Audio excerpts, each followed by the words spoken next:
สวัสดีครับผมสกายนะครับ คลิปนี้นี่ผมก็จะมาวาดเบลดตัวใหม่มาคลายความหัวร้อนกันดีกว่าครับ กับตัวนี้เลยครับ CX14 Night Fortress นั่นเองครับมันเป็นเบลดอีกตัวหนึ่งที่เป็นเบลดอัศวินที่ค่อนข้างจะเท่นะผมยังไม่เคยได้วาดเบลดของตระกูลไนท์เลยนะตัวใหม่ล่าสุดนี่ก็จะเป็นอันแรกเลยนะโอ้โหบอกเลยเป็นเลิกษ์งามยามดีนะ กับเปิดตัวกับตัวใหม่ล่าสุดเลยนะมาพร้อมกับบาฮามูดบริดจ์นะโอ้โหบอกเลยว่าเบสตัวนี้มีความเท่ค่อนข้างเยอะเลยนะสวยด้วยอ่ะใครยังไม่มีก็ไปหาซื้อเอาได้เลยนะเพราะว่ามันกำลังใกล้จะออกวางจำหน่ายแล้วเก็บตังค์เลยครับมาถึงเราก็จะมาวาดแบบทรงกลมเหมือนล้อรถยนต์เลยนะมีหลายวงเลยนะเป็นโครงครับก็ประมาณวงที่1 2 3 4 5วงนะนี่แบบนี้เลยเหมือนล้อรถนะพยายามวาดให้มันทรงกลมเท่าที่จะเป็นไปได้นะ จากนั้นนะนี่ผมก็จะวาดแบบตัด3 มุมนะโค้งๆหน่อยอย่างเงี้ยอ่ามันจะเหมือนเป็นพัดลมอ่ะเป็นกรงกังหันพัดลมอย่างนี้เลยเป็นโครงนะครับห่างให้มันประมาณเท่ากันนี่มันเป็นจุดโจมตีนะครับ3 มุมนี่ลักษณะของมันก็ใกล้เคียงกับบาฮามุดบิชเลยนะแบบนี้เลยนี่มันจะดูเหมือนเป็นพัดลมอ่ะ ก็พยายามวาดให้มันเท่ากันเท่าที่จะเป็นไปได้นะ เนี่ยประมาณเนี้ยอ่าก็เดี๋ยวนี้เบสรุ่นหลังเนี่ยก็เป็นเบสที่ค่อนข้างจะโอ้โหสามารถที่จะแบ่งออกมาเป็น4 ชั้นได้นะผมก็ไม่แน่ใจว่าอันนี้มันแบ่งได้4 ชั้นเหมือนกับบาฮามุดบิดหรือเปล่านะแต่มันมาแนวเดียวกันนี่น่าจะเป็นไปได้นะเนี่ยข้อมูลคร่าวๆนี่ผมยังไม่ได้รู้รายละเอียดเท่าไหร่นะ แต่บอกว่างานนี้มานี่ไม่ธรรมดาครับนี่แค่ดูความอลังการของดีเทลของมันก็หูยก็น่าสะสมนะเป็นเบดีนอีกอันหนึ่งที่น่าสะสมจริงๆเก็บไว้ดูก็ยังแบบอลังเลยอะดูครับดีเทลมันวาดไปนี่เกือบหัวร้อนนะไม่ใช่ดิวาดไปแล้วทำให้หัวเราอะเย็นได้นะครับ คือเป็นการวาดดีเทลที่ค่อนข้างจะบันเทิงอ่ะค่อยๆเล็มทีละนิดทีละนิดอ่าพอยิ่งวาดแล้วมันก็จะเกิดความสงบในจิตใจอะเออเนี่ยอันนี้มันยังไม่ค่อยกลมนะครับคือพยายามวาดให้มันโค้งที่สุดเท่าที่จะโค้งได้นะยิ่งโค้งได้ดีเราก็จะยิ่งวาดทรงกลมได้ค่อนข้างสวยนะแต่ถ้าใครวาดวงกลมไม่ค่อยได้นะไม่ต้องกลัวนะเพราะผมก็วาดวงกลมไม่ค่อยกลม นี่ประมาณนี้เลยครับเนี่ยค่อยๆแต่งไปนะจือผมก็ถือว่าไอ้เบลดตัวนี้ก็เป็นเบลดอีกตัวหนึ่งที่เรียกว่าวาดแล้วเพลินมือเนี่ยวาดแล้วรู้สึกเกิดความสงบในจิตใจได้เลยนะสำหรับเบลดตัวนี้เป็นเบลดอัศวินนะแต่เวลาวาดนะโอ้โหต้องมีความใจเย็นสูงนะใจร้อนไม่ได้เลยนะครับถ้าใจร้อนนี่อาจจะหลงทิศหลงเหลี่ยมเพราะว่ามันต้องมีมุมนะอันนี้มันจะมีมุมแบบเนี้ยเนี่ยลักษณะแบบนี้เลยนะครับ ดูสังเกตไอ้วงกลมข้างคร่าวๆที่ผมร่างมานะครับเนี่ยวงรอบที่4เกือบจะขึ้นไปเป็นวงรอบที่5นะให้อยู่ราวๆเนี้ยนะพอเรามีโครงมันก็จะดูง่ายนะแต่มีโครงเยอะก็ไม่ค่อยดีนะก็คือมันอาจจะดูแล้วสับสนเนี่ยประมาณเนี้ยลักษณะเป็นมุมแบบเนี้ยจะเรียกว่ามุมอะไรดีมุมคางหมูสี่เหลี่ยมคางหมู ขึ้นมานิดนึงอย่างเงี้ยเราจะต้องทำลักษณะอย่างนี้เนี่ยให้เหมือนกัน3 มุมนะครับอันนี้ก็คือดีเทลข้างในมันจะเป็นเหมือนกับเครื่องจักรเลยเป็นอัศวินนะไนท์ฟอร์ทีแต่ว่าดีเทลของเบลดนี่เหมือนเป็นเครื่องจักรเลยเนี่ยประมาณเนี้ยนี่ผมก็วาดดีเทลแบบคร่าวๆนะเพราะว่าของจริงนี่แบบยุบยับเลยผมก็คือวาดไม่ได้นะได้แต่จำลองดีเทลแบบที่เป็นเอกลักษณ์ออกมานี่อันนี้ก็จะเป็นเหมือนกันครับแต่เป็นอีกมุมหนึ่งดูลำบากหน่อยครับการจะวาดให้มันคล้ายๆกันนี่ค่อนข้างจะเป็นเรื่องยากด้วยนะเนี่ย ประมาณนี้ใช่ไหมมันต้องตรงเลยว่ะอย่างเงี้ยแล้วตัวนี้ก็เฉียงขึ้นมานิดนึงติดเลยนะติดเส้นที่4แล้วก็ขึ้นมานิดนึงแบบนี้แล้วก็ลากติดกันเนี่ยให้มันดูให้เรากะระยะสายตาดูว่าไอ้ข้างบนกับไอ้ตรงที่ผมวาดอยู่ตอนนี้เนี่ยมันคล้ายกันหรือเปล่าเนี่ยพอจะคล้ายกันแล้วก็โอเคเลยปิดงานครับเติมดีเทลแล้วก็ยังเหลืออีกมุมหนึ่งเนี่ยพยายามทำให้มันเท่ากันนะดูให้ดีด้วยนะว่ามันใช่อย่างนี้ไหมประมาณเนี้ย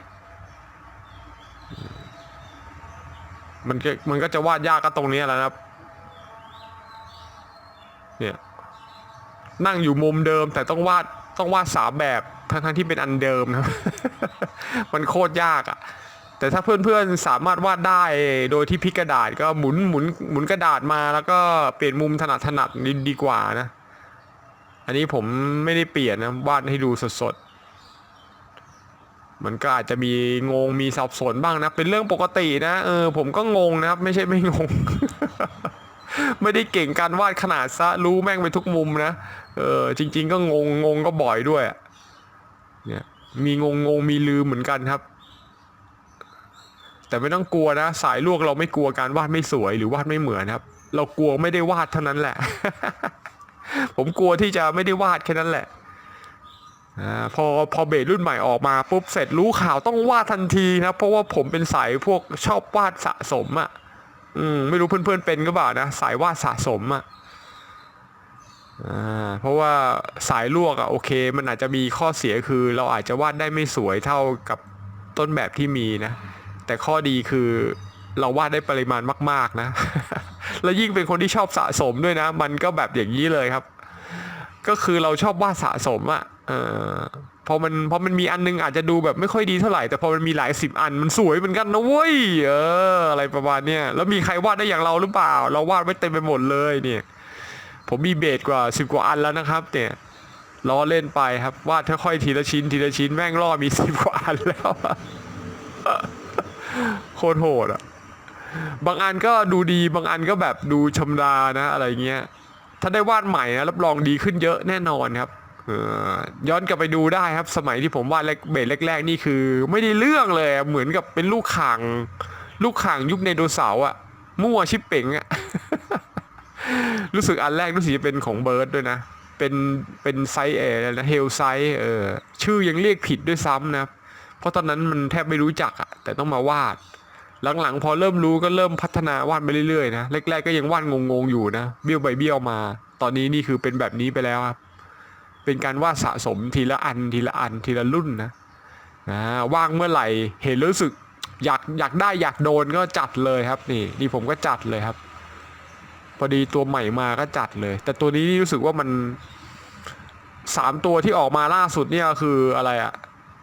Night Fortress บาฮมุดบิดแล้วก็อีกอันนึงอ่ะยังมีอีกอันนึงนะผมจำชื่อไม่ได้ละโอ้ชื่อแม่งเรียกอย่างยากอ่ะแล้วก็ฟังแล้วเฟี้ยวมากเลยครับโอ้โหดูแค่ชื่อยังเท่การวาดก็ไม่ต้องบอกเลยอ่ะโอ้โหล่อซะหัวเกือบร้อนเฮ้ยไม่ใช่วาดแล้วหัวร้อนยากครับนี่คลายความหัวร้อนได้อย่างดี เนี่ยมันจะมีปูดๆมันจะเหมือนกับน็อตเลยอ่ะเนี่ยลักษณะอย่างเงี้ยมันจะเหมือนกันเลยนะ3 มุมอ่ะ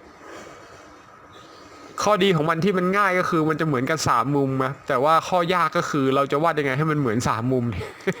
วาดแต่ละมุมนี่ก็ไม่ค่อยเหมือนกันเท่าไหร่นะแค่ระยะก็ไม่ได้แล้วนะแต่ว่าพยายามทำให้มันใกล้เคียงที่สุดเนี่ยมันจะลักษณะคล้ายๆกันมีน็อตคล้ายๆเหมือนน็อตตรงนี้ก็ใหญ่ขึ้นมาหน่อยตรงนี้ก็มีน็อตอีกข้างเนี่ยประมาณนี้นะค่อยๆเป็นสเต็ปนะครับสิ่งที่ทำให้เราวาดยากก็คือเราต้องจับจุดก่อนอะจุดตรงไหนที่เราวาดแล้วสามารถรักษาองค์ประกอบโดยรวมได้อะเราต้องวาดมันเราต้องวาดมันก่อนนะ ผมเริ่มจากจุดศูนย์กลางแล้วค่อยมากระจายไปรอบวงนอกเนี่ยมันจะดูแล้วง่ายกว่าเยอะอันนี้ก็จะมีลักษณะความลึกกับเนี่ยลึกนิดกับลึกเยอะกับลึกนิดแล้วก็ประกอบมาเป็นอย่างเงี้ยเนี่ยแล้วก็เริ่มจากจุดตรงนี้เป็นตัว V แบ่งมันจะลากเป็นทรงกลมเลยนะตามรอบวงที่5เลยเราจะได้เบสที่ค่อนข้างจะดูแล้วกลมที่สุดนะคือเบสตัวจริงมันก็ไม่ได้กลมอ่ะนะแต่เรายึดพื้นฐานทรงกลมไว้ก่อนนี่ประมาณนี้เลยแล้วตรงนี้ก็แหว่งไว้เป็นเชื่อมติดกันนี่ขีดลงมาเป็นตรงๆเลยครับติดกันรู้สึกเหมือนยางล้อรุ่นใหม่เลยว่ะ เนี่ยเติมดีเทลไปครับมันจะปีดีเทลเหมือนลายสติกเกอร์นะก็ขีดไปอย่างเงี้ยก็พยายามทำให้มันดูใกล้เคียงที่สุดแล้วข้างในเอาง่ายๆครับ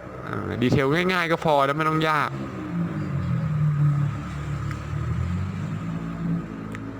หลักในการวาดก็คือเวลาเราวาดครั้งแรกอ่ะเราต้องพยายามวาดให้มันคล้ายที่สุดเท่าที่จะทำได้นะไม่จำเป็นต้องเหมือนนะเอาคล้ายๆก่อนเพื่อให้รู้ว่าดีเทลรายละเอียดของมันอ่ะคร่าวๆอ่ะมันออกมาทรงไหนแบบไหนแล้วเราวาดชิ้นยังนี่ถ้าเราวาดพอเริ่มชินแล้วนะวาดครั้งที่2ครั้งที่3มันจะเริ่มง่ายเลยอ่ะแล้วมันก็จะเริ่มดูดีขึ้นนะครับอันนี้จะวาดแบบขัดเกินนะเพราะว่ายังงงๆนะ คือมันงงว่าจะต้องวาดขึ้นยังไงดิมันลำบากเนี่ยแล้วการวาดเบลดพวกนี้นี่เราจะต้องมีโครงล่างสังเกตไหมครับถ้าไม่มีโครงล่างนี่บอกเลยนะวาดออกมานี่คือมันคงไม่กลมอ่ะมันอาจจะเบี้ยวไปแบบ ไร้ทิศทางเลยอ่ะเนี่ยเห็นไหมครับนี่คือข้อดีของการมีโครงอนาโตมีนะครับเอาไว้ชำนาญก่อนนะแล้วค่อยไม่มีโครงแต่ทรงกลมนี่ยังไงผมก็ไม่ได้เลยต้องมีโครงเพราะไม่งั้นนี่คือผมกะระยะไม่ถูกเลยอ่ะอันนี้ต้องยืดมานิดนึงมันต้องมีที่ว่างให้หน่อยนึงประมาณเนี้ยนี่คือมันเป็นเบลดที่มีตัวชั้นเบลดแล้วก็มีแอซิดเบลดนะมีจุดประกอบ2จุดแต่ตัวนี้ยังไม่เห็นดีเทลเลยนะว่ามันประกอบอะไรได้บ้างยังไงยังไม่รู้เพราะว่าเดี๋ยวมันจะออกเดือนหน้ามั้งเนี่ยแต่สวยนะอันเนี้ยผมบอกเลยว่าสวยดีคือเบสมันสวยทุกอันเลยอะซื้อมาแล้วไม่กล้าไปเล่นแล้วก็ทำเจ๊งครับ เฮ้ยจริงๆมันน่าจะมีนี่นะมีแบบกล่องสุ่มทำเบสขนาดเล็กเอามาให้สะสมอะมันก็สวยนะเพราะเบสตัวใหญ่มันอาจจะแพงไงมันเอาไปเล่นได้ถ้าเอามาเป็นเบสจำลองนี่ก็อาจจะแบบน่าสนเหมือนกันนะเพราะว่ามันเหมือนกับมันเป็นอะไรอะเข็มกลัดเลยอะสวยลายดีลายแจ่มอะไรเงี้ยขนาดรถมินิโฟร์วิวหรือทาบิยาอะไรรถแข่งอ่ะมันยังมีแบบของมินิเลยนะโหมันสวยดีถ้าไปซื้อแบบคันจริงมันจะแพงไปไงแล้วมันเอาไว้ใช้เล่นไงมันก็เลยมีราคาแพงแต่ถ้าเกิดเอาไว้แบบตั้งโชว์อ่ะไอเนี้ยทำเป็นเข็มขัดได้เลยนะเป็นเข็มขัดไอ้เข็มขัดเป็นกระดุมอะไรเงี้ยสวยเนี่ยไม่ต้องเอาไว้เล่นอ่ะเอาไว้ดูลายแล้วก็เคลือบสีสวยๆหน่อยนะโคตรฟินอ่ะเนี่ยดูทรงมันก่อนคือของจริงอาจจะไม่กลมเหมือนผมนะของผมนี่มันกลมตามโครงล่างเลย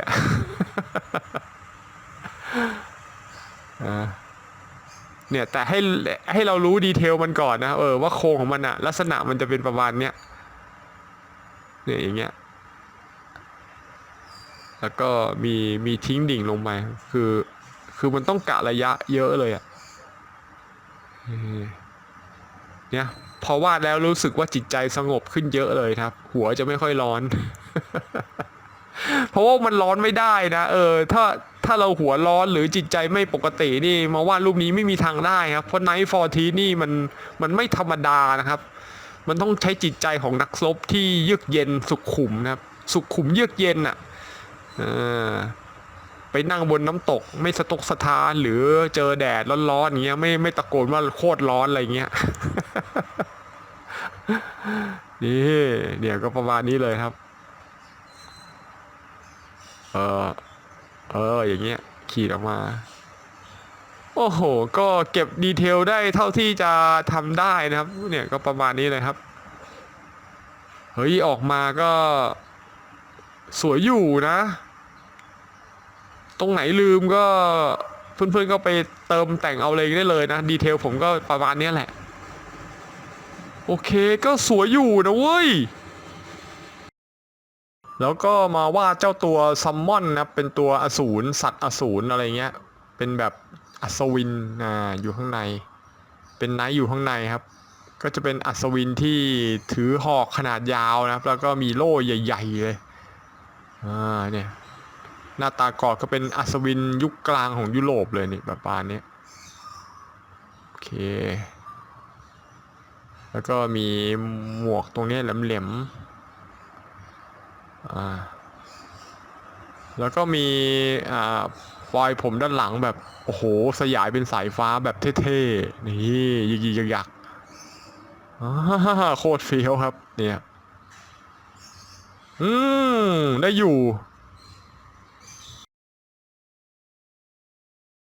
แต้มสีเหลืองให้เฟี้ยวเงาะด้วยเยลโล่ไนท์ฟอร์เทสอัศวินผู้ทรนงองอาจแข็งกร้าวด้วยเอเมรัลเคลือบความดุดันเข้มแข็งอัดแน่นไปด้วยออร่าสีเจดอัศวินเกราะเคลือบลูกชุบโครเมียมด้วยซิลเวอร์ผสานความคมผสมความเงาวิงแบบเว้นแสงขาวให้ดูเงาวับด้วยบูเกเลเฮงานศิลปะชัดๆเพื่อนๆน้องๆตอนนี้สามารถสนับสนุนช่องวาดการ์ตูนประหยัดสีไม้ได้นะครับเมื่อสีไม้หมดเมื่อไหร่ก็จะได้มีเติมใหม่ทันทีกดสมัครได้เลย